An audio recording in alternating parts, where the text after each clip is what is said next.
Hi guys, welcome back to lecture 4 of neuroanatomy. I know it's a lot, but we're almost done. This is the last one. So we've talked about the central nervous system, and now we're left with the peripheral nervous system. Of course, the peripheral nervous system are the nerves, right? They're the nerves that extend from your brain into the cranial cavity. They're called cranial nerves, and then these spinal nerves that emerge out from the spinal cord as it travels down the length of the vertebral column, and each of those and these nerves emerge out of those intervertebral foramen. Okay, so the cranial nerves are in the brain, and they're in they start off in the cranial cavity themselves. Okay, and we'll take a look at them. There's I think 12 cranial nerves, and then I don't know how many nerves there are. It's complicated. Look, all of this stuff's really complicated, but and we're just touching on it. We're just perusing the content, and they may not feel like that, but let's go forward here. So remember that the central nervous system has the brain and spinal cord, and then I have these cranial and spinal nerves. And of course, what's true about the nerves is that I have the nerves of the peripheral motor system, right? Remember those somatic nerves? They connect the brain to those skeletal muscles, somatic body, the skeletal muscles, and then I also have nerves that arise from the cranium and then innervate the autonomic nervous system. So they control the viscera, they control blood pressure by opening and closing blood vessels. And that's true for spinal nerves as well. So I have somatic fibers that are controlling skeletal muscle, and I have autonomic fibers that control the other parts of the body that you don't control. So this is a dissection through a nerve, and it's made up of multiple axons. If you've ever had the luxury of looking at a telephone wire, like a real telephone wire, they're made up of lots and lots and lots of individual wires. And if you recollect from our discussion, when you look at the spinal cord, we've got that gray matter and the white matter. And the white matter is made up of all these myelinated axons. So if I dissected it out, I'd see these new structures, and I'm not going to hold you to this. We've got this covering called the epineurium, paraneurium, endoneurium. Remember when we did this with the muscle tissues? It was really complicated. Don't worry about it. Anyway, I've got sensory motor nerves. So I've taken information both up and down the spinal column, and then I have mixed nerves. So these guys can actually have, especially the spinal nerves are mixed. They have both sensory and motor nerve fibers. All right, so it makes sense you'd have one wire that goes out to out into the muscles of your arm, one that takes information to it that innervates those muscles, and the same wire would take back information up to the brain. So we have general somatic efferent fibers. They're efferent, so they're going down. They carry motor. They're somatic, so they're carrying motor impulses from the CNS to skeletal muscles. General visceral efferents, and of course they're visceral, so they're going to your guts. Therefore, they're going to be efferent, and their motor. They're going to be your autonomic fibers, and so the afferent fibers are going to simply take in information up. So you should be able to identify these types based on those differences, right? Remember, afferent's ascending, it must be sensory. If it's somatic, it's coming sensory information coming from the skeletal, from your body. Outside of these other individual types of fibers, the special somatic efferent fibers that carry muscles for, to the brain for chewing and swallowing, and facial expressions, and these are all going to be fibers that are up around in the cranial cavities. So let's get to the cranial nerves. Here they are. There's 12 of them, and they do all kinds of cool things. They allow you to feel your face, the trigeminal nerve. They allow you to control the muscles of your face.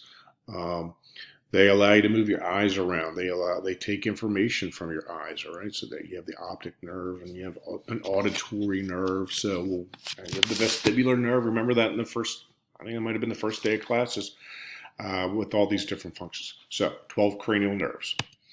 And they are also described in terms of their function. So the olfactory nerve, that's smell. The optic nerve, number 2, that's for sight. The oculomotor, guess what it does? Well, it moves your eyes around. The trochlear nerve. Well, we'll go through each ones and see a little bit about each, right? So maybe you should be able to tell me that like the olfactory nerve is associated with taking in the sense of smell, right? Number 1, olfactory. And so we smell with our olfactory nerve. The optic nerve takes information from the retina, from the back of the eyeball. That's number 2. The ocular motor nerve allows me to move my eyes around. All right, it allows me to change the shape of my lens. All right, so I can actually change the shape of my lens with muscles inside the eye and focus the light from different places. And then the trochlear nerve. That's a weird word, trochlear, and these are the muscles that move specifically the eyeball moving around. So I've got the ocular motor nerve. I'm sorry. And the ocular motor and the trochlear nerve. I don't know. Maybe I won't be able to discriminate. Maybe that'll be the question. What do the trochlear and the ocular motor nerve do? Number 5, the cranial nerve. This is the trigeminal nerve. This is the thing your dentist injects with the anesthesia when you get your teeth drilled. And it's a big one. It rolls down in there. It's a major sensory nerve, and it allows you to take in information from all those muscles, or it takes information from the muscles and sends muscle out there. So it's really important in your ability to chew. Number 6 and 7, the abducens, and this allows you to move the eyes around, and also is a mixed nerve. 8 and 9, vestibular cochlear nerve. All right, so this is the auditory nerve. Vestibulocochlear nerve. Remember that when we learned about how the ear operates, you have that vestibular organ that allows you to sense your three-dimensional orientation in space, and then you have the cochlea. That was a structure that was actually taking in sound wave information. So number 8, the vestibular cochlear nerve. The glossopharyngeal nerve, glosso means tongue, and pharyngeus refers to the pharynx, the back of your throat. So this again are some of these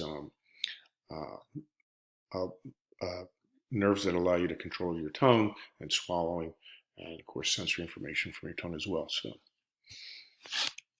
cranial nerve 10 is really important. It's called the vagus nerve. It's gigantic, and it really controls all of your viscera. All right, so I think I've spoken to you guys about this year. Turns out there's a new idea in, I don't know, the current health medical field. It has to do with vagus nerve tonus. And so the vagus nerve is the cranial nerve 10. It's this giant nerve, and it innervates all your guts, your heart, your liver, all the major glands of the endocrine system, right, are stimulated by the vagus nerve. And so it's this master nerve, and it takes in information and it puts out information, and it looks like you can stimulate the vagus nerve by doing things like yoga. All right, and the better your vagal nerve tonus is, it might make you healthier. Okay, so there's some studies out that suggest that vagus nerve tonus, which can be stimulated by a number of things, including yoga and of course other activities, but yoga particularly because you change your body orientation, can help protect you from disease. And so read about the vagus nerve. It's really interesting.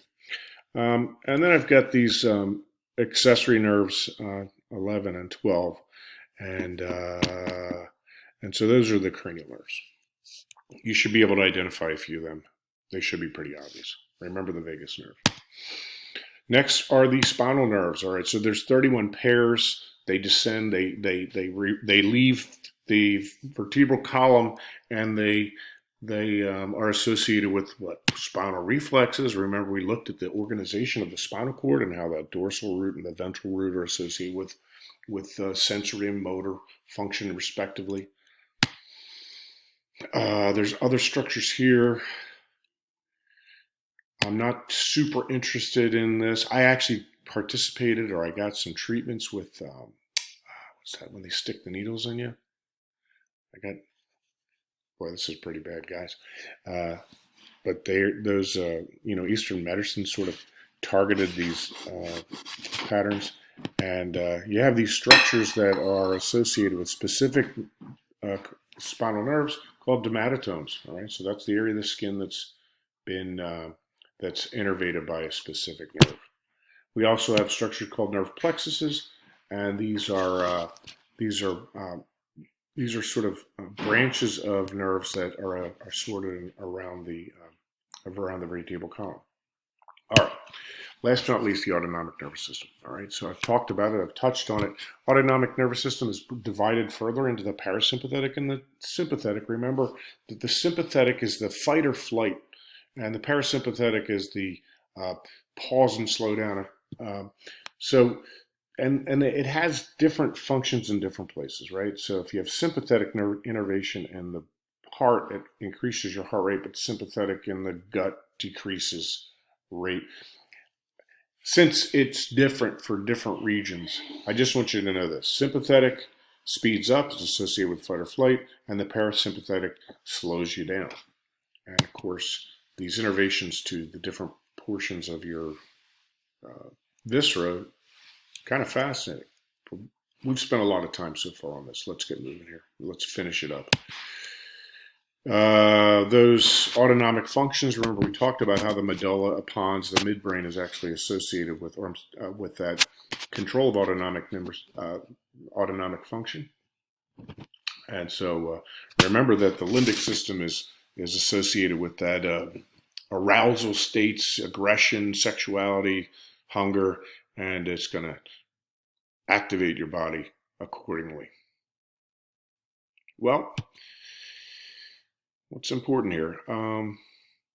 Your brain is pretty important. And as you get older, your brain doesn't work as well. I can tell you that. Although it's important for you to try to maintain brain health by maintaining a generally good health, exercising regularly, having a good diet, controlling blood pressure. But the decline is inevitable in certain areas. On the other hand, you actually learn over time, and so it gets worse, but it also gets better in some ways as well. And of course, one of the most important things for you guys to focus your attention on as you get older is to maintain good mental health, and that's the big struggle ahead of you. I know you guys are all suffering from lots of anxiety now. The world is very complicated, but you'll be okay. All right, just hang in there, and that is it.